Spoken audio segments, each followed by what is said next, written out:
우리 한번 잠시 기도하겠습니다. 하나님, 오늘도 하나님의 말씀 앞에 저희를 세워주셨사오니 하나님의 말씀이 들려지는 이 시간이 되게 해 주옵소서. 예수님의 이름으로 기도하옵나이다. 아멘. 각 나라들마다 박물관에 가보면 자기 나라의 문화재 말고도 다른 문화재, 다른 유물들이 많이 있습니다. 프랑스에 가면 누브르 박물관이라고 하는 아주 유명한 박물관이 있는데 거기에도 가보면 자기 나라 것이 별로 없고 다 다른 나라에서 약탈해온 그런 물건들이 많이 전시되어 있다고 합니다.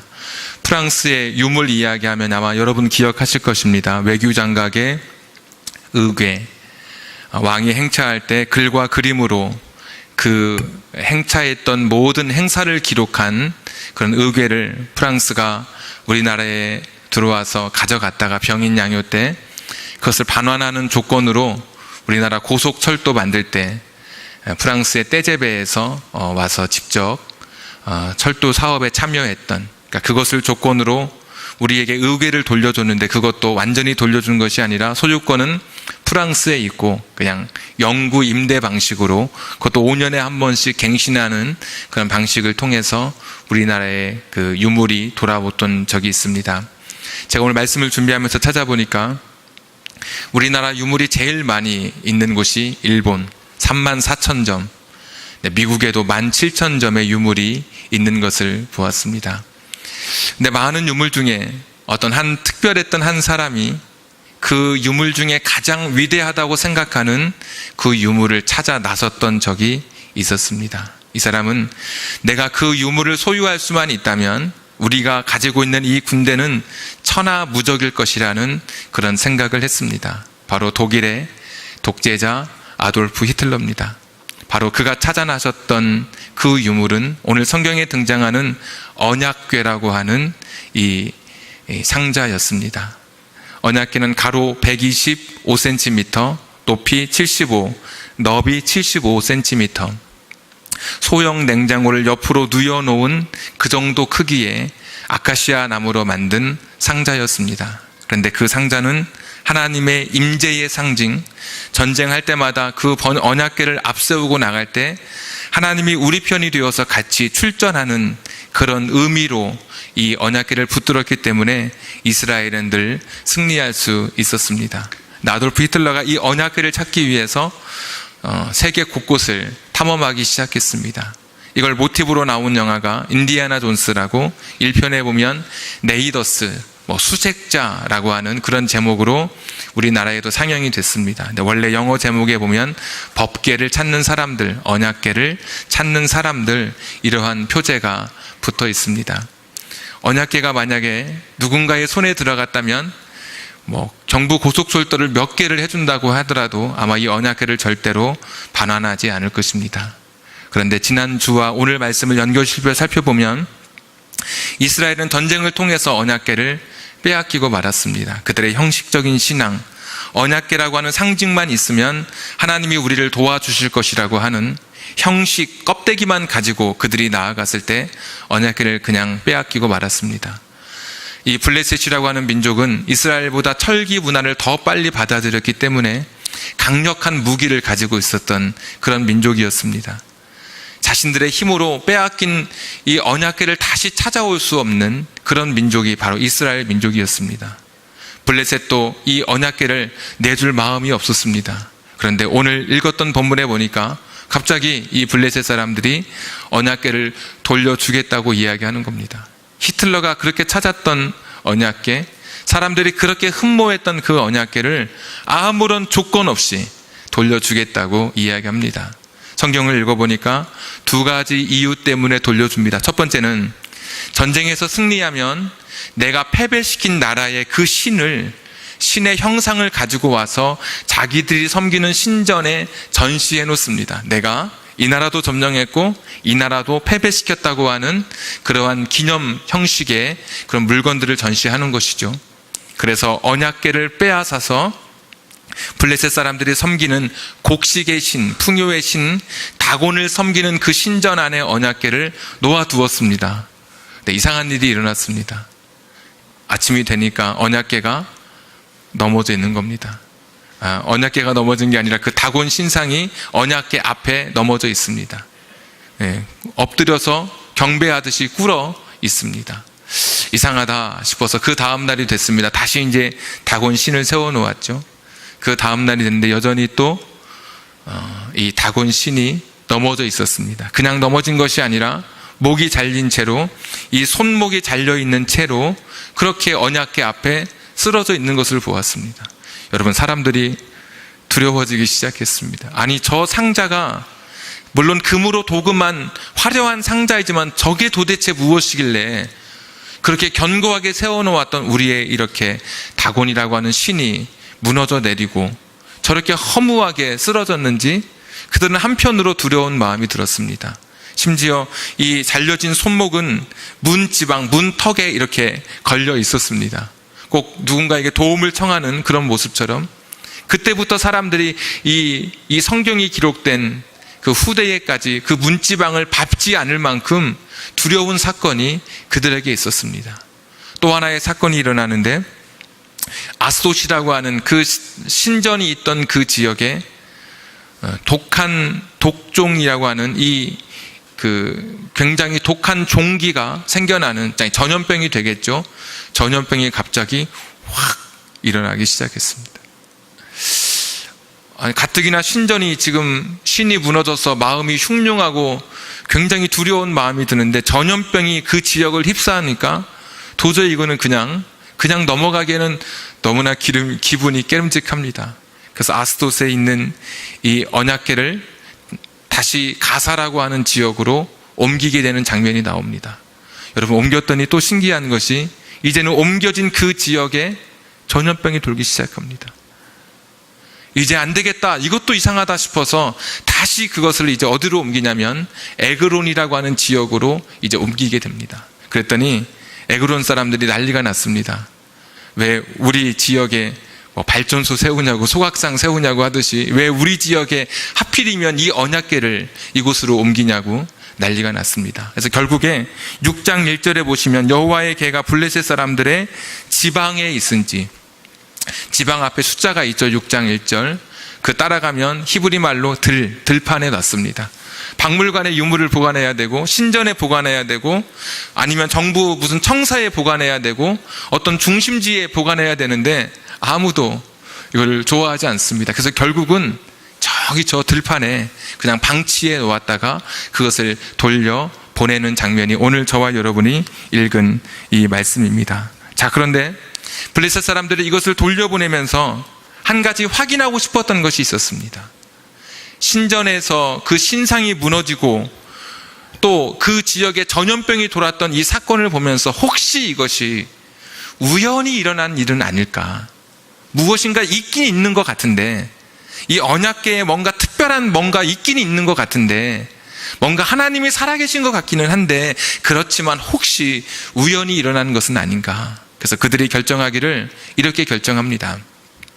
언약궤를 우리가 보내는데 우리가 생각했던 대로 언약궤가 잘 가면 과연 그것이 진짜 하나님이라고 하는 저 이스라엘 신이 살아있는 것이고, 제대로 언약궤가 가지 못하고 중간에 멈추거나 중도에 그것이 다른 길로 가면 우연히 일어난 일이라고 생각하자. 그들이 그렇게 결정을 하고 이제 언약궤를 보냅니다. 6장에 나오는 이야기인데, 언약궤를 보낼 때 다 두려우니까 소 2마리를 고릅니다.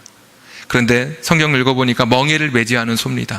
처음 멍에를 메었다고 생각해 보십시오. 거추장스러우니까 벳세메스라고 하는 이스라엘의 국경까지 20km 떨어진 그 길을 한 번도 멍에를 매지 않은 소가 멍에를 메고 20km를 갈 수 있겠습니까?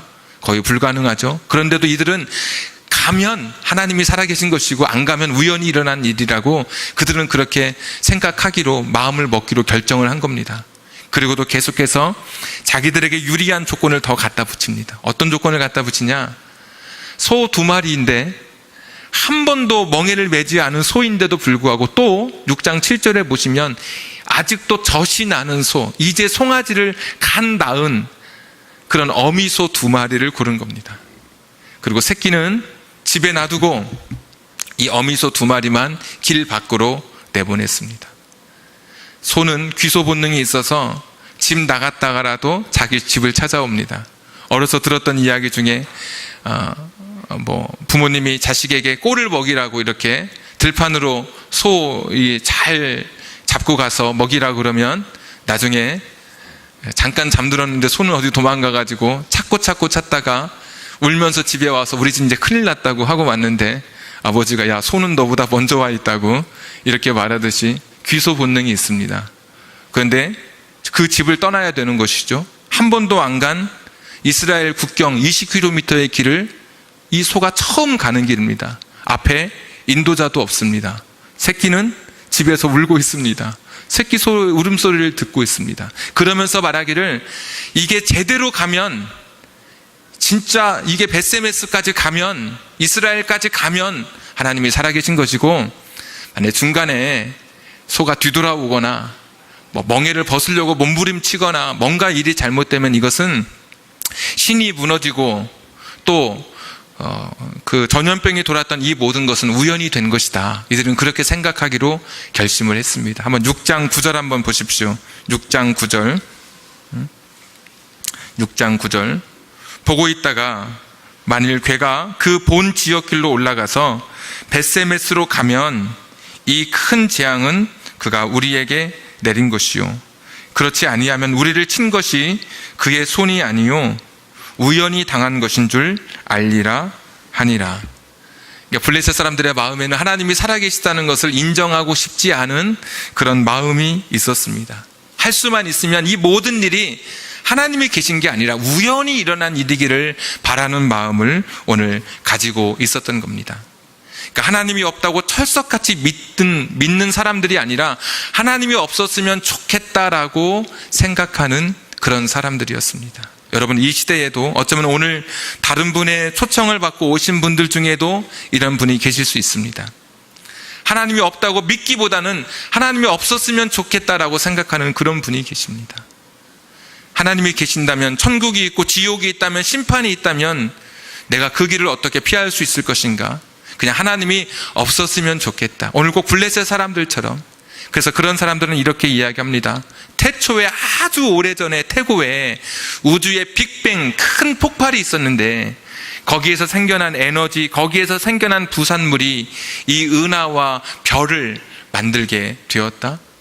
그 중에서도 지구라고 하는 가장 사람이, 생명체가 살기 좋은 것이 우연히 만들어지게 됐지 않겠느냐. 그것도 아마 우연히 됐지 않겠느냐.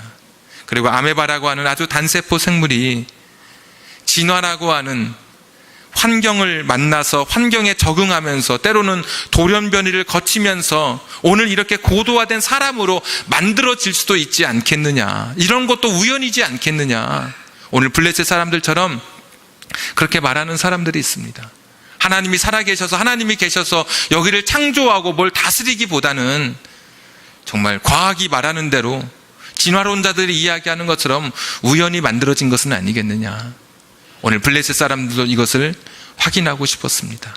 자, 근데 오늘 이 성경의 스토리는 여러분 어떻게 되는지 보십시오. 12절 말씀, 12절 우리 같이 한번 읽겠습니다. 12절, 6장 12절입니다. 시작. 암소가 벳세메스 길로 바로 행하여 대로로 가며 갈 때에 울고 좌우로 치우치지 아니하였고 블레셋 방백들은 벳세메스 경계선까지 따라가니라. 아멘. 소가 울면서 벳세메스 길로 20km의 길을 다른 길로 접어들지도 않고 대로로 원래 가야 하는 그 길로 정확하게 걸어갔습니다. 이것을 블레셋 사람들이 그 국경까지 따라와서 봤습니다. 여러분, 무엇을 느꼈을까요? 아, 하나님은 살아계시는구나. 지금까지 일어난 일들이 우리가 우연이기를 바랬지만 우연히 일어난 사건들이 아니라 이것이 정말 하나님의 개입하심 속에 일어난 사건이었구나. 오늘 이것이 사무엘상 5장과 6장의 전체 스토리입니다. 여러분, 이것이 재밌는 이야기처럼 들려지기도 하지만 그러나 여기에는 깊은 하나님의 뜻이 담겨져 있습니다. 하나님의 주권은 온 세상에 미치고 있습니다. 하나님을 믿는 이스라엘 백성뿐 아니라 블레셋 사람들의 마음을 움직이고 계획까지도 바꾸시는 분이 바로 하나님이셨습니다. 심지어는 어미소의 걸음까지 인도하시는 분이 하나님이십니다. 하나님의 주권과 통치는 말 못하는 짐승뿐 아니라 풀 한 포기, 꽃 한 송이, 저 하늘에 반짝이는 별들의 세계까지 예외 없이 온 우주 만물에 하나님의 손길이 비치고 하나님의 주권이 다스리고 있다는 것을 오늘 성경은 우리에게 가르쳐 줍니다. 성시교도 갈 때 아까 시편 8편을 여러분 읽으셨는데 복음성가에도 있지만 이런 부분이 있습니다. 여호와 우리 주여, 주의 이름이 온 땅에 어찌 그리 아름다운지요. 온 세상이 하나님의 주권 아래 있습니다. 사람들이 부인하고 사람들이 우연이라고 말하고 이 세상은 우연의 우연이 겹쳐진 결과라고 이야기하지만 오늘 블레셋 사람들이 자신의 눈으로 본 것은 하나님이 진짜 살아계신 그 증거를 그들이 바라보게 되었습니다. 하나님께서 모든 만물을 다스리시고 모든 것의 주인이 되신 그 하나님께서 이스라엘뿐 아니라 블레셋 사람들, 이방인들까지도, 말 못하는 짐승까지도 그의 본성을 거스려서 새끼를 떠나보내며 울면서 걸어오는 인간의 그 본성, 그리고 짐승의 본성을 거스리면서까지도 그 모든 것을 다스리시는 분이 하나님이라고 하는 것을 오늘 성경은 우리에게 분명하게 가르쳐 주고 있습니다. 오늘 여러분의 인생 속에 지금 여러분이 살아가는 모든 일들이 우연, 또 이 세상에 살아가는 모든 일들이 자연스럽게 이루어진다고, 그냥 그렇게 아무런 목적과 계획 없이 이루어진다고 혹시 말하시는 분이 여기 계실지 모르겠습니다. 그런데 오늘 성경은 우연이 아니라 하나님의 특별한 계획 속에, 하나님의 주권 속에 이루어지고 있는 것을 우리에게 가르쳐 줍니다. 성경을 읽다 보니까 손이라고 하는 낱말이 사무엘상 5장과 6장에 모두 8번 나옵니다. 한번 여러분 보시겠습니까? 5장 6절에 보시면 여호와의 손이 나옵니다. 한번 찾아보십시오. 5장 6절. 5장 7절에 그의 손 찾으셨습니까? 뒷부분에 하나님의 손입니다. 하나님의 손이 우리와 우리 신 다곤을 친다 하고, 9절 그것을 옮겨간 후에 여호와의 손이 심히 큰 환난을 그 성읍에 더하사, 11절 제일 마지막에 보시면 거기서 하나님의 손이 엄중하심으로, 6장 3절에도 뒷부분에 그리하면 병도 낫고 그의 손을, 하나님의 손을 너희에게서 옮기지 아니하는 이유도 알리라 하니, 6장 5절에도 중간에 그의 손, 6장 9절에도 그의 손이 아니요 우연히 당한 것인 줄 알리라 하니라. 계속해서 하나님의 손, 이 손이 반복적으로 나타나고 있습니다. 모두 8번 나오는데, 그런데 제가 여러분에게 7번만 소개해 드렸습니다. 한 번은 어디에 나오느냐? 5장 4절에 나옵니다. 5장 4절 보십시오. 그 이튿날 아침에 그들이 일찍 일어나 본즉 다곤이 여호와의 궤 앞에서 또다시 엎드려져 얼굴이 땅에 닿았고 그 머리와 두 손목, 여기서 나오는 거죠. 두 손은 끊어져 문지방에 있고 다곤의 몸뚱이만 남았더라. 여러분 이건 아십니까? 자기들을 다스리고 자기들에게 복을 주시고 자기들의 인생 속에 다스려 가시는 자기의 삶의 주인이라고 생각했던 다곤은 그 손이 잘린 채 바닥에 나뒹굴고 있고, 하나님은 없다고 생각했던, 우연이라고 생각했던 그 하나님의 손은 인생의 배후에, 인생의 역사 속에 함께하고 있다는 것을 오늘 블레셋 사람들이 지금 고백하고 있습니다. 지금 저와 여러분에게, 여러분의 인생 속에, 그리고 이 우주의 배후에 하나님의 손이 지금도 함께 하시는 것을 여러분 고백하십니까? 보이지 않지만 내가 내 힘으로, 내 지식으로, 내 경험으로, 내가 가진 것으로 인생을 계획하고 판단하고 살아가는 것 같지만 사실은 보이지 않는 이 하나님의 손이, 오늘 블레셋 사람들이 고백했던 것처럼 내가 생각했던 보이는 이 세상의 손은 다 나뒹굴어져 있지만 우연이라고 생각하고 믿기 싫어하고 부정하고 싶고 거부하고 싶었던 그 신, 그 절대자, 그 하나님의 손은 여전히 인류의 역사 속에 자신의 삶의 배후 속에 있다고 하는 것을 오늘 이 사람들이 고백하고 있는 것입니다. 신은 증명되어야 믿는 것이 아닙니다. 우리가 믿을 때 신은 증명되는 것입니다. 우리 인간의 작은 머리로 어찌 큰 하나님의 생각과 계획을 알 수 있습니까? 지나가는 벌레가 저와 여러분이 오늘 가지고 있는 고민과 걱정과 근심의 그것을 본질을 꿰뚫고 있다라고 감히 생각할 수 있습니까? 불가능하죠. 저와 여러분의 이 유한한 인간이 무한하신 하나님을 어찌 알고 어찌 인간의 머리로 셈으로 헤아릴 수 있겠습니까? 불가능한 것입니다. 하나님은 이성으로 증명될 수도 없고 증명되는 분이라면 그분은 결코 하나님이 아니실 것입니다. 우리의 작은 머리로 헤아릴 수 있는 분이라면 그분은 결코 하나님이 아니실 것입니다. 그분은 우리의 감정에 따라 그분을 우리가 인정하고 인정하지 않고의 문제가 아닙니다. 하루에도 몇 번씩 바뀌는 우리의 이 감정을 우리는 의지할 수 없습니다. 하나님을 믿는다고 하는 것은 감정이 아니라 여러분 결정입니다. 결정. 내가 결심하는 것입니다. 우연히 겹쳐지는 이 세상, 우연이라고 말하고 싶은 이 세상은 신이 없다라고 말하고 싶은 이런 세상 속에 살면서도 그러나 여전히 여호와의 손이 우리의 인생의 배후 속에 작용하는 것을 믿고 그것을 믿기로 결심하고 살아가는 것, 이것이 바로 오늘 이 사무엘상이 저와 여러분에게 주시는 메시지입니다. 어떤 분이 그런 이야기를 합니다. 교회가 썩지 않았느냐고, 교회가 너무나 부패하지 않았느냐고. 여러분, 맞습니다. 교회는 부패하고 교회는 썩었습니다. 오늘 이스라엘 백성들은 한없이 부패하고 이스라엘 백성들은 한없이 실패한 사람들입니다. 그런데 오늘의 메시지의 핵심은 그것입니다.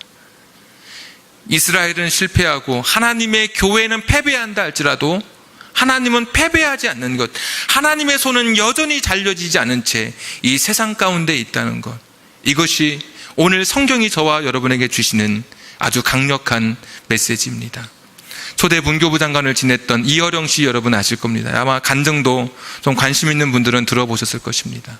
딸이 있었습니다. 미국에서 국제 변호사를 하는 아주 대단한 재원입니다. 네, 그 딸이 암에 걸렸습니다. 2번이나 수술을 했습니다. 그래도 여전히 암을 이겨내지 못하고 있는 그런 상태였습니다. 그런데 그 딸에게는 둘째 아들이 특수자폐라고 하는 그런 병을 앓고 있었습니다.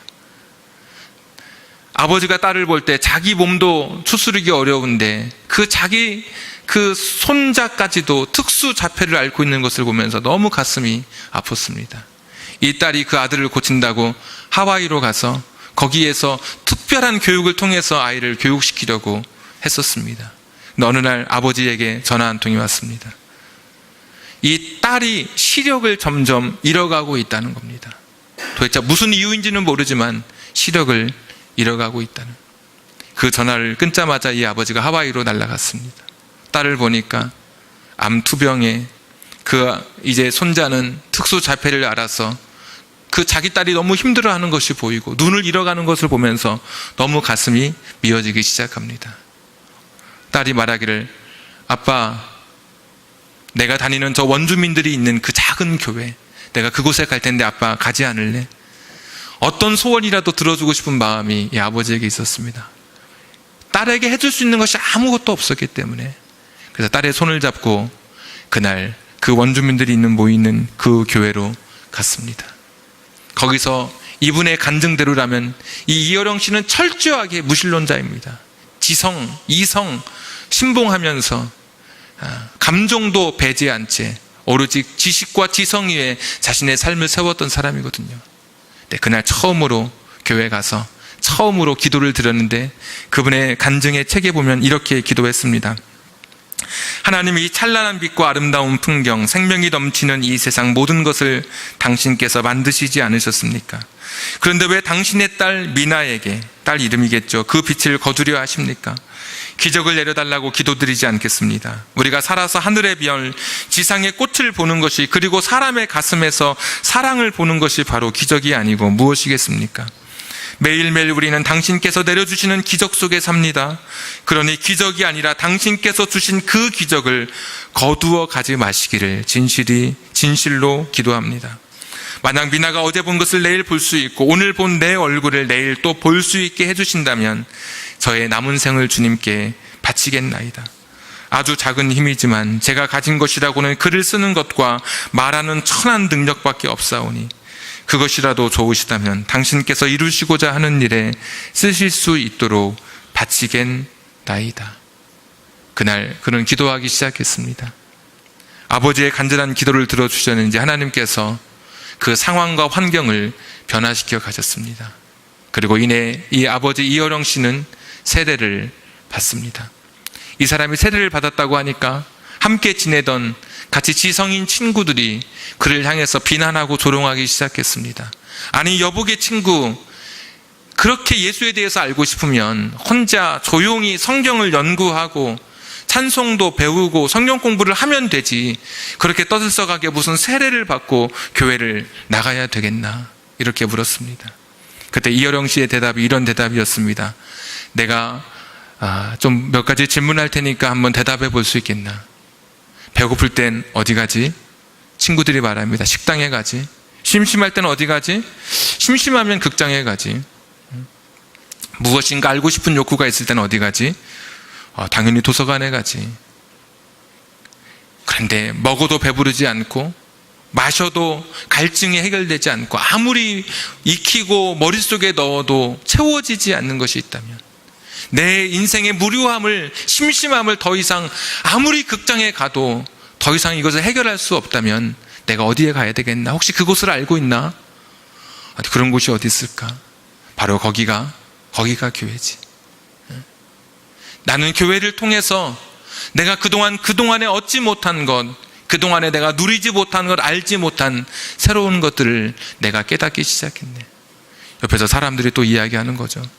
아까 말씀드렸던 것처럼 교회는 썩었고 목사는 부패하고 언론에서 좀 더 확대 해석해서 보도하는 경향이 있지만 기독교의 범죄는 일반 사람 수준 이상을 이미 도달해 버렸고, 교회가 기업이 되었고, 어떤 말을 좀 더 붙일까요? 여러분 다 아시니까 생략하겠습니다. 그런 교회이지 않나. 이어령 씨가 마지막으로 한 번 더 말을 붙였습니다. 여보게, 당신이 식당에 갔을 때 그 식당 가서 항상 좋은 맛만 느끼고 돌아온 적이 있는가? 주방 아주머니를 잘못 만났거나 그 아주머니가 잘못 요리해서 맛없는 음식을 먹고 온 적은 없었던가? 당신이 선택했던 그 영화가 항상 당신에게 기쁨을 주고 재미를 주었던가? 하품나는 영화는 없었던가? 교회도 그런 것이지. 모든 교회가 완전한 교회가 없고 모든 교인들이 특별하진 않지.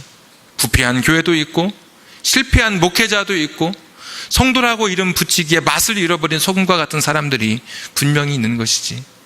그러나 병원에 가서 오진을 받았다 그래서 다른 병원을 가지 않겠는가? 자네는 자동차가 사고를 일으킨다고 해서 자동차가 필요 없다라고 당신은 말할 수 있겠는가?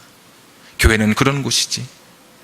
아무리 더럽고 아무리 부패하고 실패하고 패배한 것 같은 그런 교회를 알지라도 그래도 교회에서 내 인생의 의미를 찾고 우연이 아니라 이 세상을 다스려 가시는 하나님의 손을 고백하고 경험하게 되는 것이지.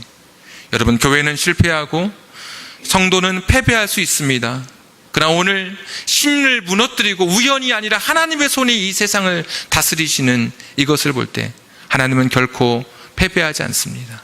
이 세상은 하나님을 의도적으로 거부하는 세상입니다. 의도적으로 믿기 싫어하고 할 수만 있다면 믿지 않으려고 계속해서 자기에게 유리한 조건들을 만들어내는 이 세상 속에서도 하나님은 여전히 건재하시고 하나님은 여전히 살아계신 그 손으로 우리를 다스리시고 인류의 역사를 붙들고 있다는 것, 이것이 오늘 저와 여러분에게 주는 메시지입니다. 우연이라고 생각하십니까? 계속해서 하나님이 없다고 부정하고 싶으신 마음을 갖고 계십니까? 하늘의 별을 보시고 여러분의 마음속에 주시는 그 조용한 음성에 귀를 기울여 보십시오.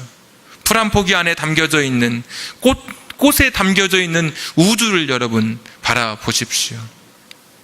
하나님의 음성이 여러분 가운데, 이 세상을 다스려 가시는 그 주님의 손이 여러분의 인생을 붙들어 주시는 그 주님의 손길을 경험하실 수 있는 여러분 되기를 주님의 이름으로 축복합니다. 우리 복음성가 찬양 같이 한 장 부르겠습니다. 여러분 주변에 보시면 찬양의 향연이라는 복음성가가 있습니다. 우리 169장 우리 같이 한번 찬양하고 기도하도록 하겠습니다.